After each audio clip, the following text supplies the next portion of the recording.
Hey, welcome to the 350th episode of Just Shoot It, a podcast about filmmaking, screenwriting, and directing. This episode is brought to you by patron Ben Steer for the last time because Oren was so slow on getting him a hat that we thought, let's just make it up to him one last time. I'm Matt Enlow. And I'm Oren Kaplan, and today we are catching up. This is our third Matt and Oren episode in a row. I convinced Matt that they are popular as long as our topic is interesting. And I think we have 4 pretty interesting topics. And when I say these are the 4 topics, I'd say there's about a 35% chance that we will actually talk about them. Because when Matt and I record on our own, we just go straight into it. We don't do the intro at the end. And so now that you know how the sausage is made, you'll have some insight as to why the Matt and Oren episodes, we tell you we're going to talk about something and we never do. little less structured. Yeah. But this is what we're going to talk about, right? Yeah, hit me. Hey, it's holiday season. What the heck are we supposed to be doing? Networking, trying to find work. It's December. Are we stressed out about money? Should we just go on vacation? Having ourselves merry little Christmases. Yes, haunting Hanukkahs. Also, networking. This is kind of the season to do it. I think we'll segue into that conversation. That is something that you can always do, even when you're not working, is networking. Instead of being not working, you should be networking. Okay. 350 episodes deep, and this is the first time you've made that. Throw that into the... Just keeping it fresh here on Just Shoot It. I have a new term I'm going to be introducing. I think I used it with you, right? Frame dropping. It's like name dropping, but when you send people frame grabs from something you just shot, I did that. I mentioned it on our Just Shoot It thread. Sorry, don't mean to frame drop, but check out this cool shot. I don't know if it's going to catch on. We'll see. How much work we need is another topic where, as we are rounding out this year, it's December. We're talking about, it's something I've just been thinking about, like how many jobs a year do I need? Balancing, passion versus money jobs and that whole thing that, when things kind of slow down, we get to think about a little bit. And then finally, we'll talk about kind of the production companies we work with, that we're flirting with, and the freelance versus the production company world, because it's something that we think about a lot. And all these topics are pretty related, so I'm sure they'll mush into each other. But yeah, before we talk about these topics, I've issued myself a challenge. Many of our listeners know that I'm a big fan of my own internet speed, my fiber, my very fast SSD hard drives. So before we started recording this, I started copying 300 gigs of behind the scenes footage to my Dropbox. Oh boy.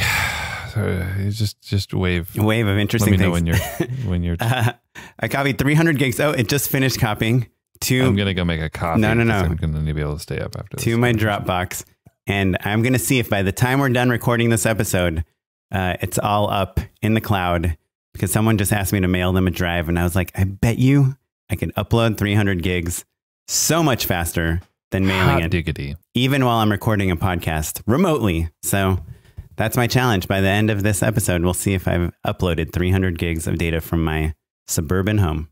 Well, dear listeners, if this is the sort of content that you find titillating, and you're on the edge of your seat, you're going to pull over just because you don't want to be a hazard on the road, because this is such an exciting episode. If you feel that way, hop on over to patreon.com/justshootitpod to throw us a buck or two, because we've been doing it for 350 episodes, 25 years. It's been a long time, long road.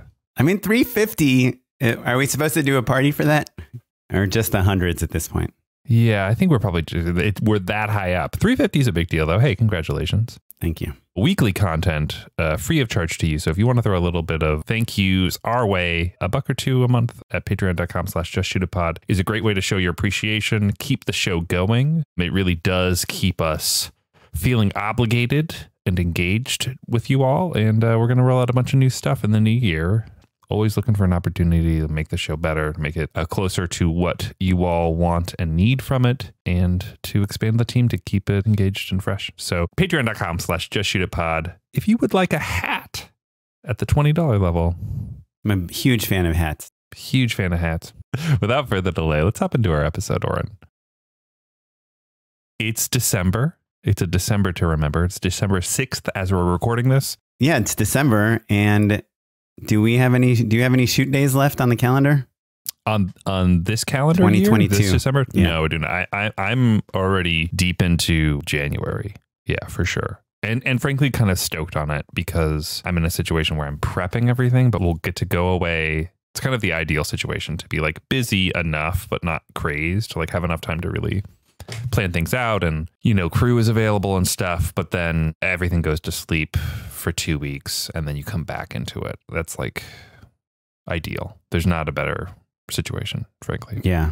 A lot of my friends in post are really busy right now because everyone's just shot stuff and is editing it and trying to finish it by the end of the year. And I think there's still companies, at least, you know, in the corporate world, advertising and everything. I think even studios probably in the narrative, like, that are trying to spend a certain amount of money this year before the year ends.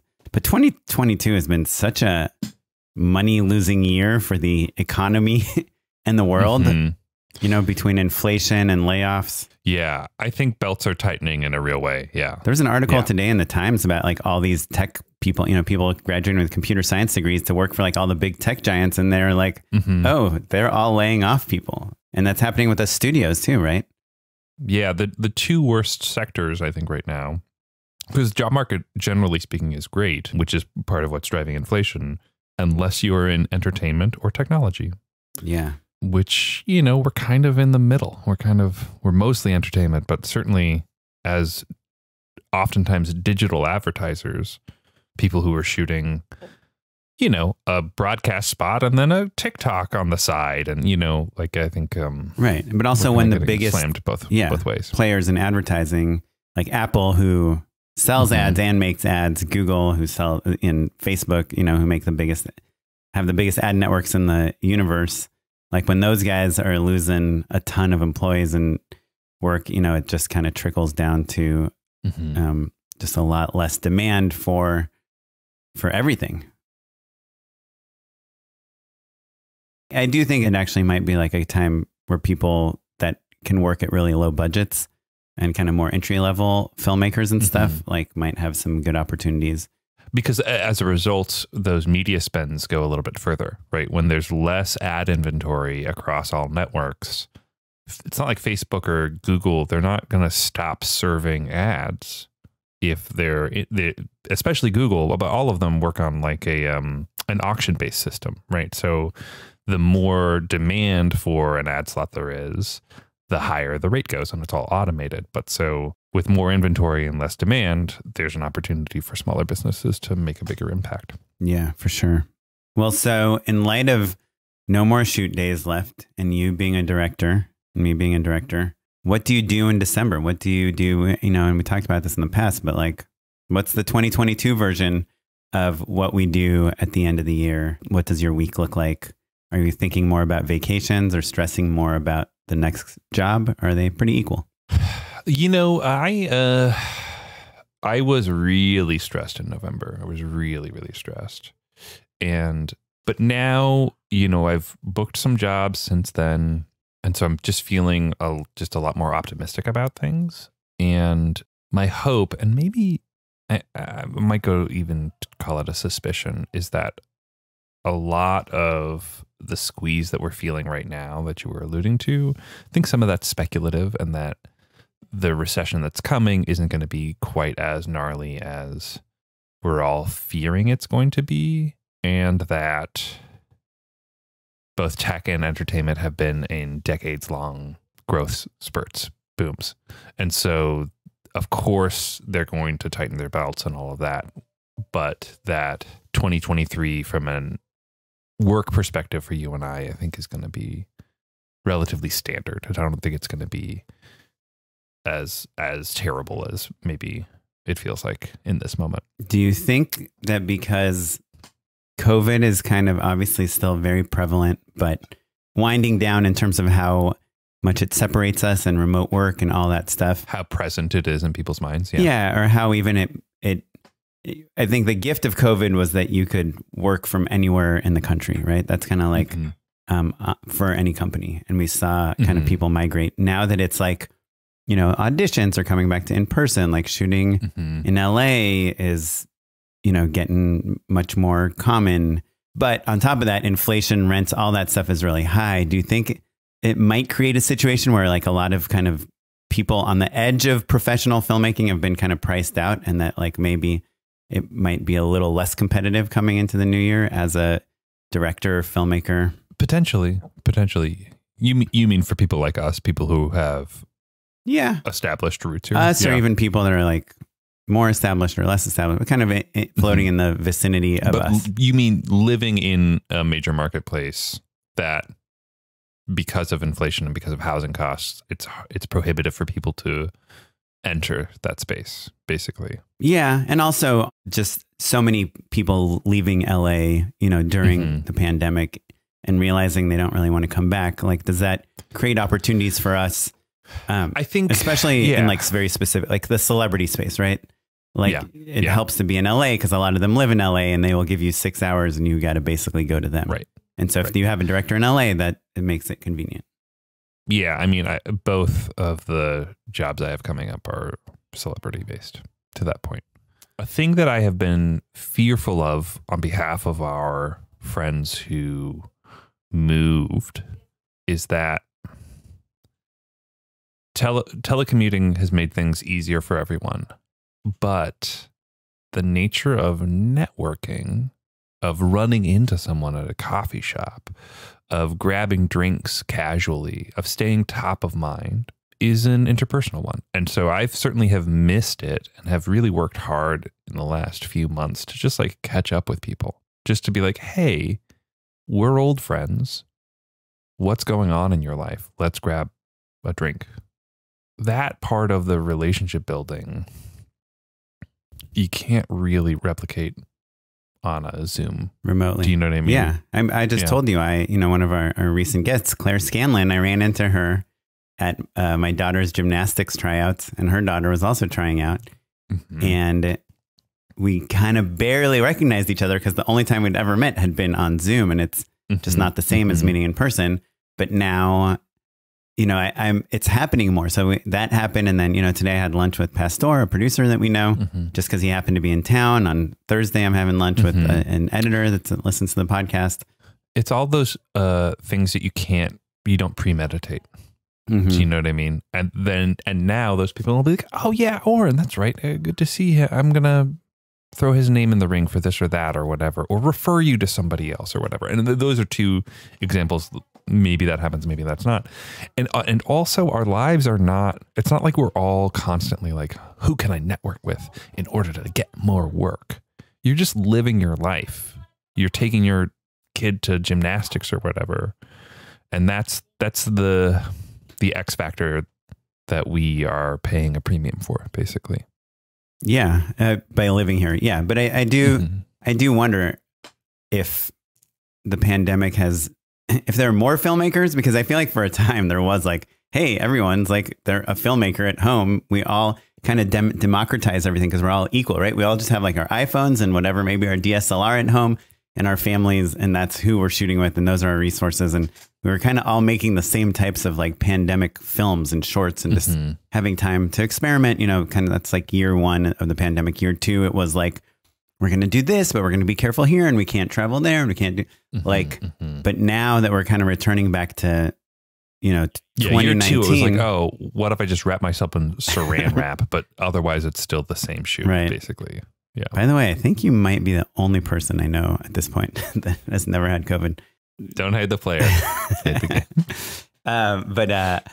So I do wonder if like there's just less filmmakers. I feel like, I don't know.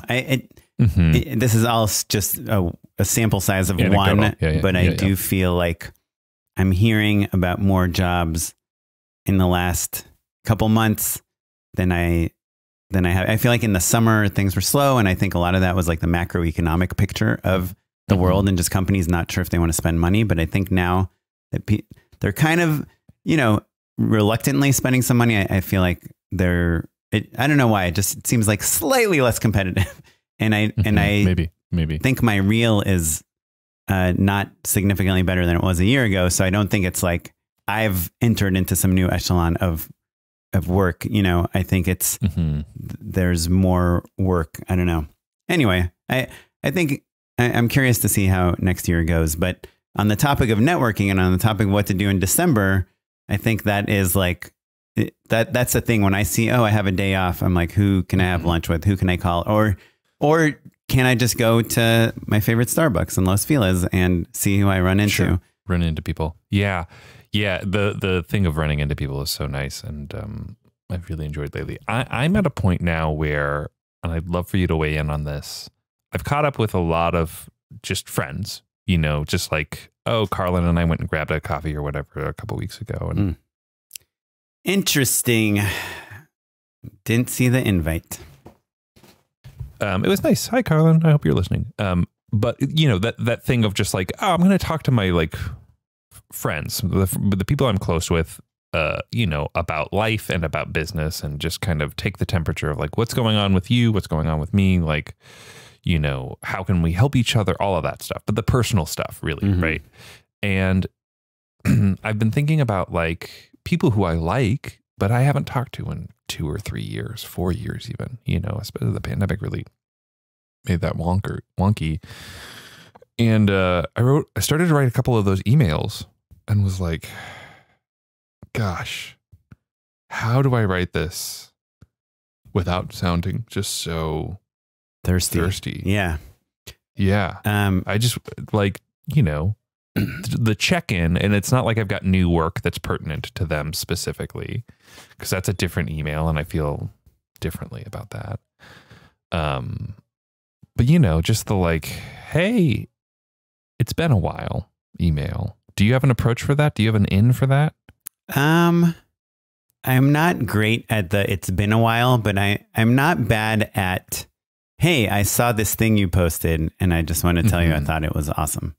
Literally, you know, last week my endorsement was these 2 videos, the Tom Cruise AFC Championship promo and the teasing John Malkovich promo that were written by this writer, Billy Scafari, who I had worked with a year and a half ago or something. And I kind of ran into him because he lives in my neighborhood, apropos to what we were talking about before, but I haven't worked with him or anything. And I just like, he had posted the Tom Cruise thing on Facebook and I watched it and I just thought it was like really well done. And so I just emailed him and I just told him, hey, I think this is amazing. And, you know, we emailed back and forth a couple of times. So I didn't like say like, hey, check out my new work or whatever. You know, he asked me what I'm up to also, but it was like really natural. And then even like, you know, at your party, your Nora's birthday party, your daughter's birthday party, I ran into Bobby Lamb, the DP that we both know that I haven't seen for a very long time. And we'd kind of just been texting because he mentioned that he shot this Disney Channel movie. And then my daughter and I watched it under wraps too.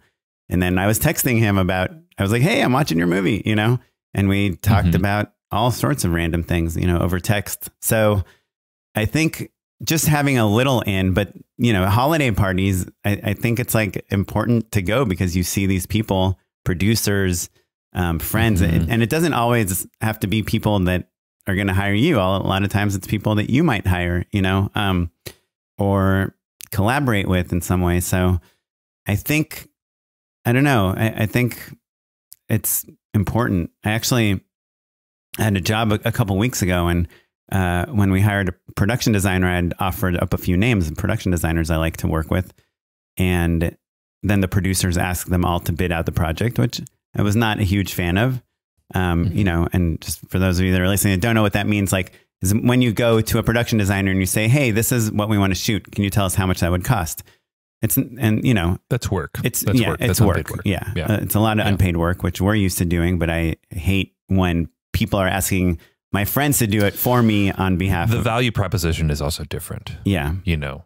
Yeah. Exactly. So one of the production designers, so we ended up going with one production designer, but another one that didn't get the job, I felt bad about it at the time, but I was so busy I didn't do anything. But just like a couple of days ago, I called her and I was like, hey, sorry about that thing that happened. Like, I just want you to know that like, you're awesome. And like, we were very excited that you were interested, and this is how it ended up going. And I hope, and I talked to her for like an hour on the phone, and it was totally, you know, she's like a person I work with a lot, but we don't like chat. We don't go get coffee or anything. So I felt like it was just, you know, she ended the call with like, hey, just so you know, like it doesn't matter the budget. I'll work. I just like love working with you. So any job, you know, call me. And so it just kind of opened the door to think of her even on the jobs where I feel like maybe the budget is a little small for her or something. So I don't know. I think anyone would appreciate hearing from either one of us, especially if it's calling them to tell them that you wanted to say hi to them, or that you saw their thing that's good, or that's not about, hey, check out my new thing, you know?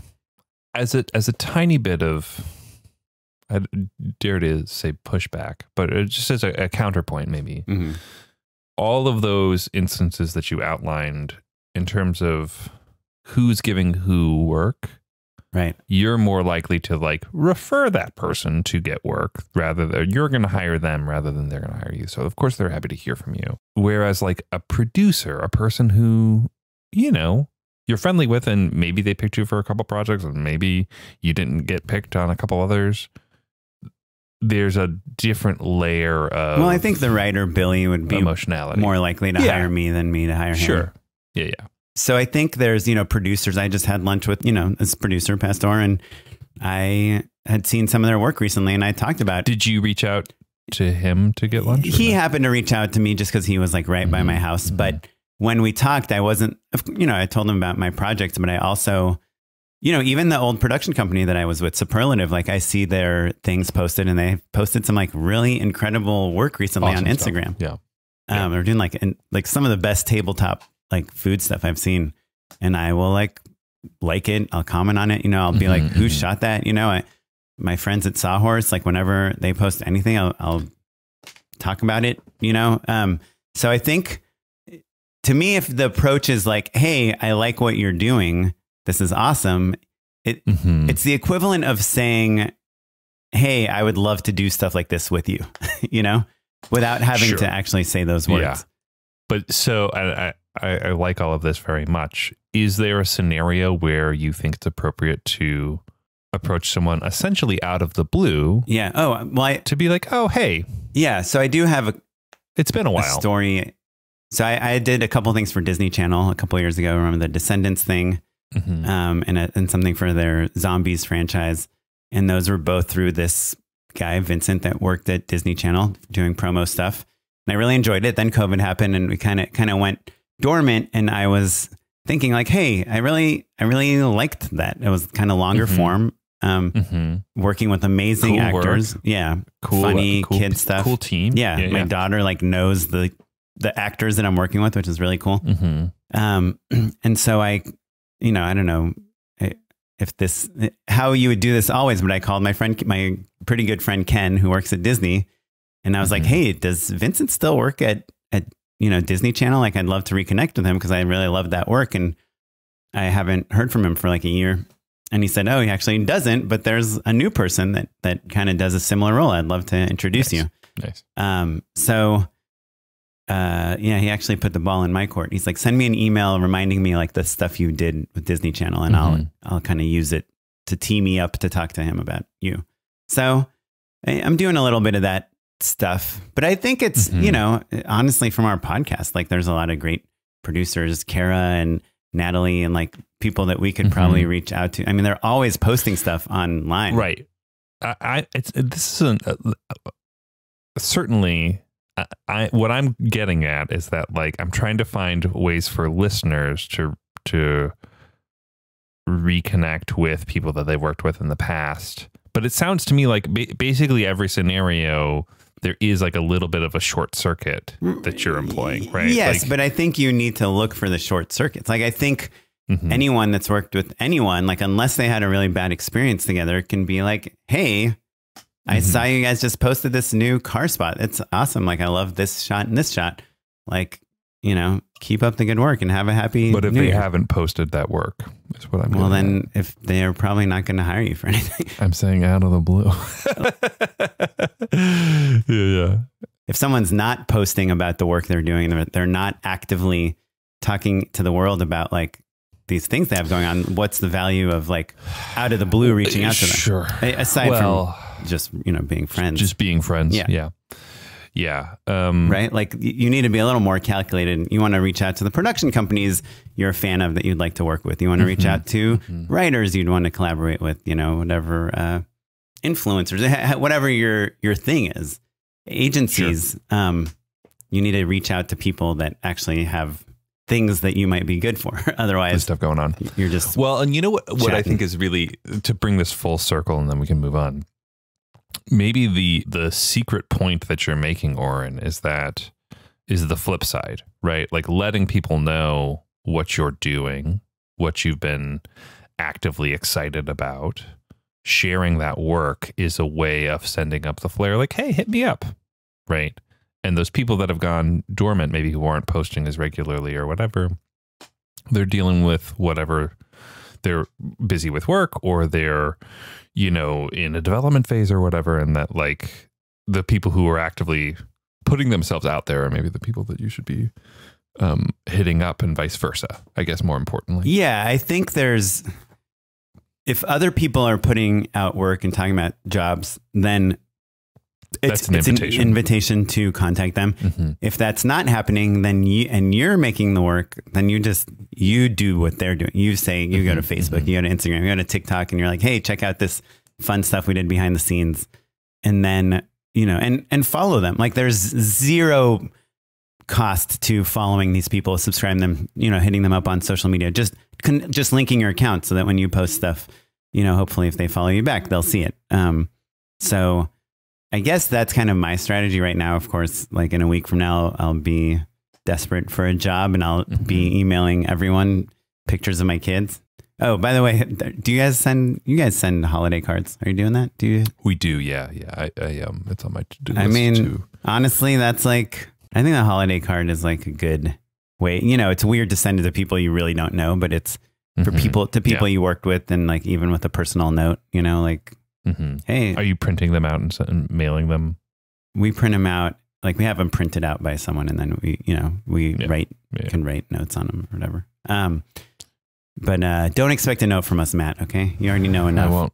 I won't. Yeah. Yeah. I don't know. I think it's a good time to network because people have downtime. It's like, you know, I think you want to avoid like Christmas Day, but I think like sure. Yeah, but the week leading up to it, because there is also that thing. Yeah, where people are winding down at work, right? And leaving town, right? So if you hit someone up and they're like, oh, it's really slow at work and I'm in town, I would love to hang out. I'd love to grab a coffee real quick. You know, that's maybe 1 in 5 people, but yeah, that's perfect. You know, yeah, send 5 emails, right? Yeah. Well, the other thing I've been thinking about for December, and I'm curious your thoughts, is like, I'm much more of like a project by project person. Like, you know, I shot 12 commercials or whatever this year. You kind of go on and off from being on staff to being freelance or whatever. But do you ever think to yourself like, well, I need to shoot this many days or make this much money or do this much per month for my year to work out? And I'm curious if you do that, like how December plays into it, because, you know, it sometimes you got to divide it by 10 a little bit instead of by 12. Certainly that's the case. My system is a little bit more based off of percentage of the goal that I'm trying to hit versus the percentage of the year. But, you know, I mean, I think you told me this a few years ago now, or maybe just last year, that like some jobs are big money jobs and some aren't. Am I mentally prepared for December and January to be slow? Yeah. I think honestly what's happened is that the jobs that I have booked for January are really 2022 jobs that are hitting the books from this year, basically. Yeah, but you won't get paid till after you shoot them. Sure, that's true.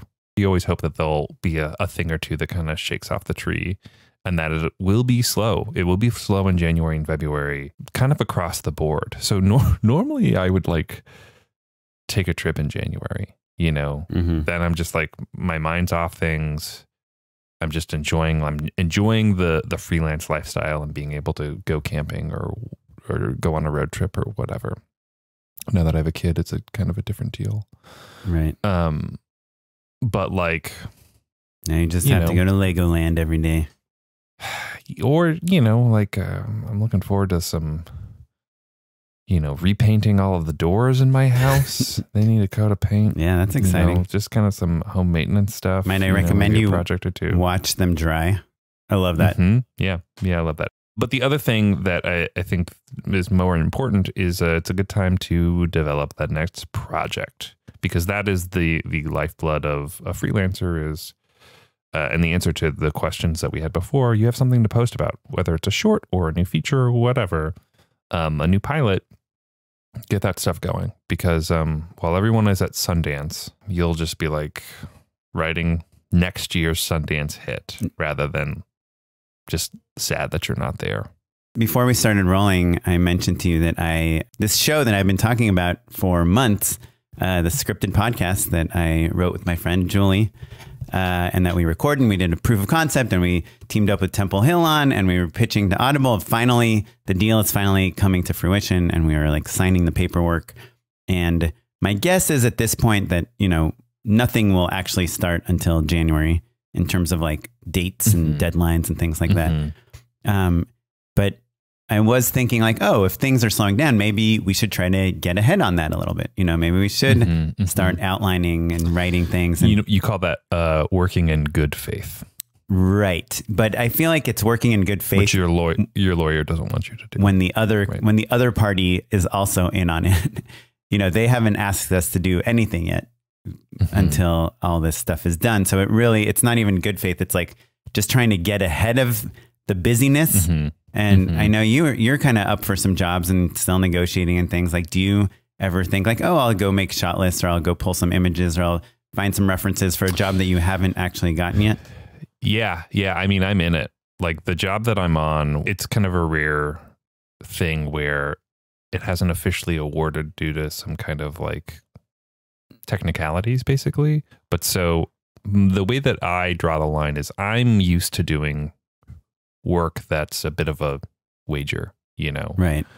I don't ask that work of my crew. Right. So even though like I've got department heads on hold and this and that, I'm not being like, hey, let's shot list now. Or can you start pulling samples for this or that? Or like location scout, any of that stuff. That doesn't happen until the job is a go, basically. Right. But I would say, especially when it comes to writing, get on it. Yeah. Because, or I thought maybe like I'll just start kind of reading a lot in the genre of what I'm writing, just to kind of be, you know, re-inspired and stuff. Yeah, you sure do that. Start writing. This is maybe the best advice I've ever given you. Start writing.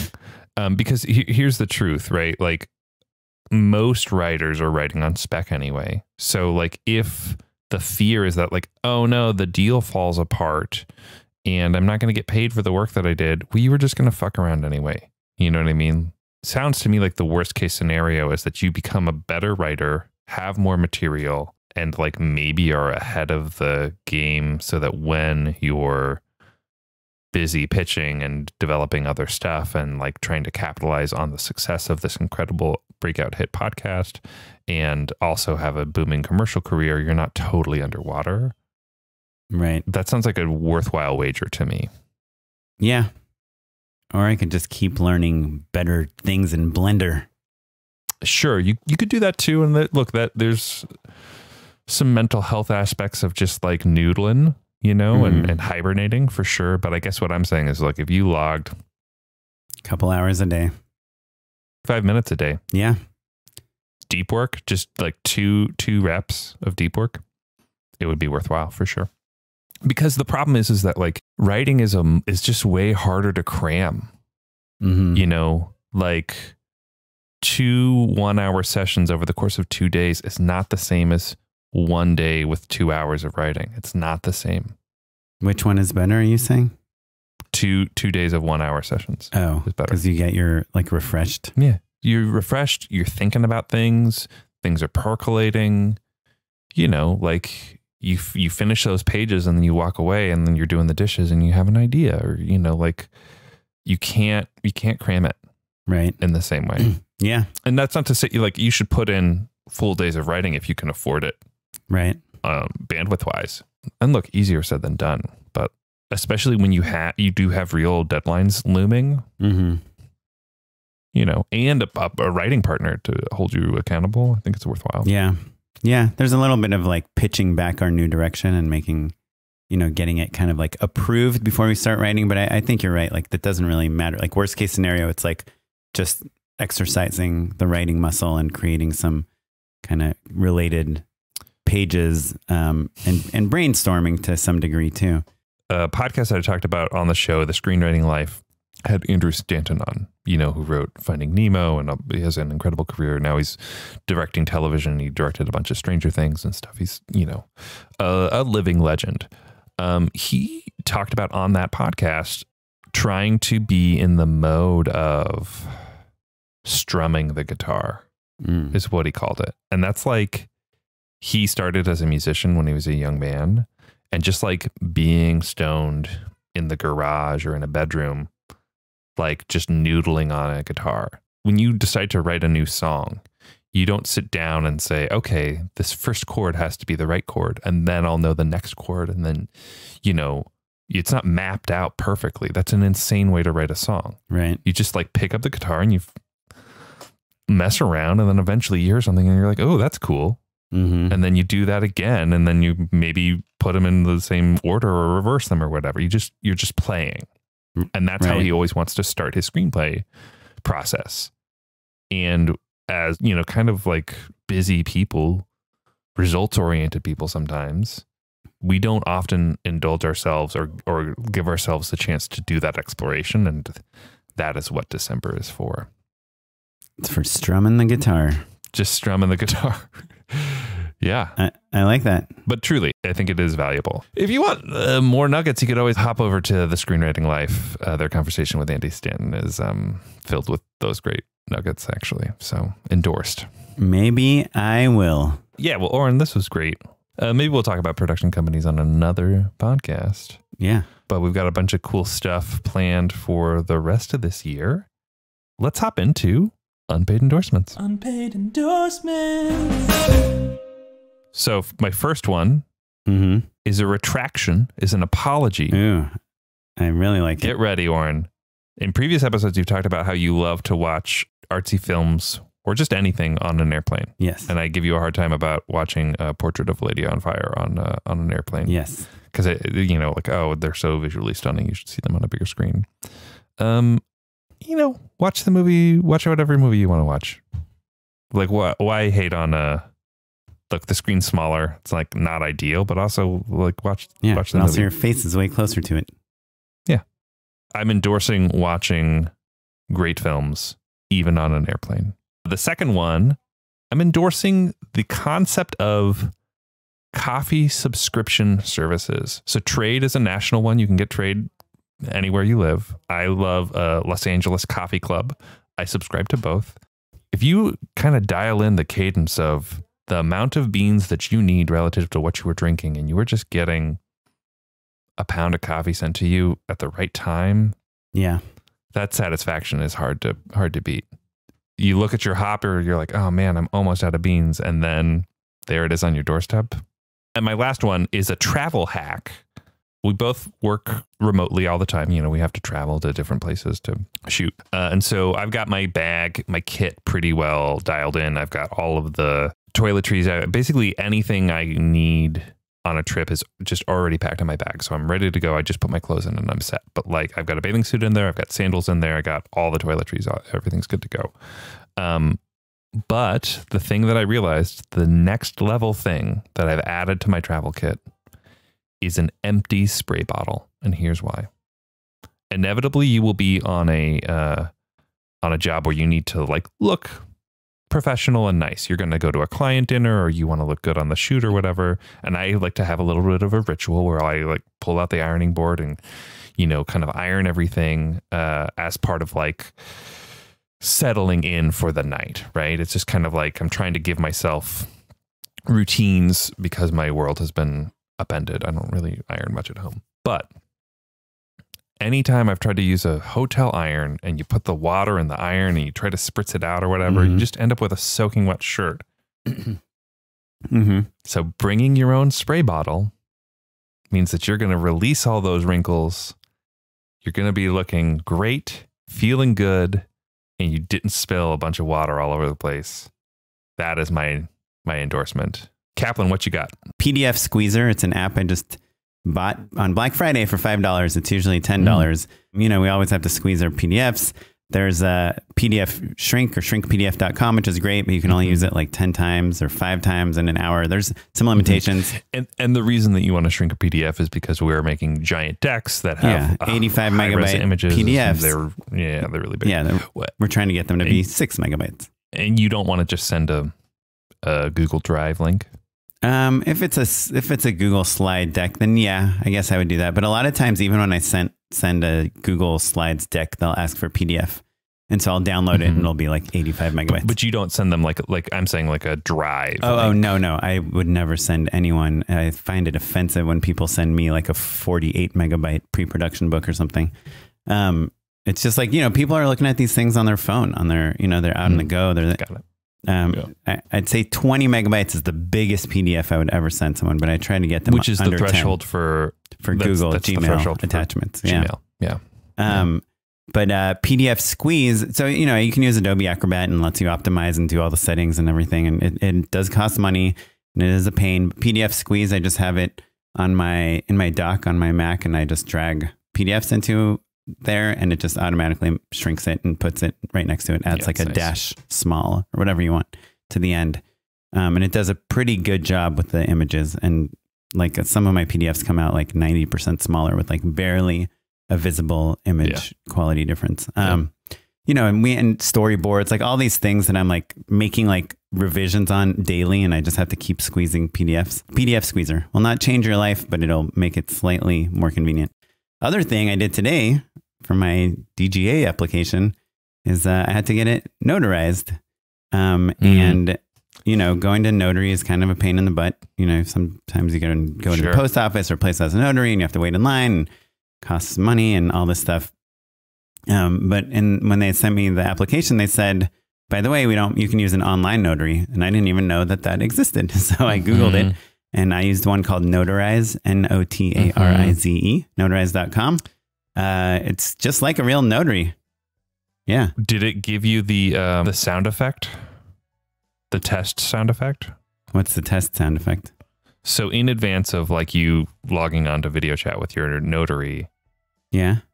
It'll basically give you their equivalent of room tone, but it's a man going, notarized. It really makes me laugh. Oh man. And so when I had to get something notarized, I'm just like chuckling to myself as like, this nice lady hops on and it's like, what's so funny? But yeah, you get on a video chat with a notary. They ask you some questions, you send them some documents, and then they notarize. $25. And it was very easy, and I never had to leave my house. And I have a notarized seal from a notary in Texas. So anyhow, notarize.com, my other endorsement. But yeah, that's it.